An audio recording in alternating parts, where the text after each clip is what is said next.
Welcome to the Genius Factory. Enjoy the video. You start by confirming Apple Cash is ready in Wallet and funded enough for the purchase. Once done, make Apple Cash the default Apple Pay card if you want automatic use. This saves a tap at checkout.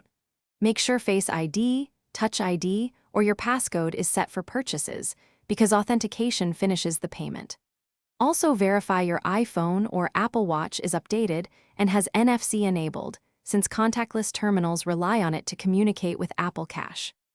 You authenticate first. Glance for Face ID, press Touch ID, or enter your passcode when prompted. Next, hold the top edge of your iPhone or the display of your Apple Watch close to the terminal's contactless symbol. Do this before the cashier finalizes the amount so the reader is ready. Once the terminal communicates, you'll feel a tap or hear a tone and see a check mark.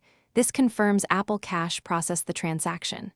If prompted, choose Apple Cash from the payment list before tapping. After the terminal shows success, check Wallet for the transaction detail to confirm amount and merchant. Request a printed receipt if you need proof.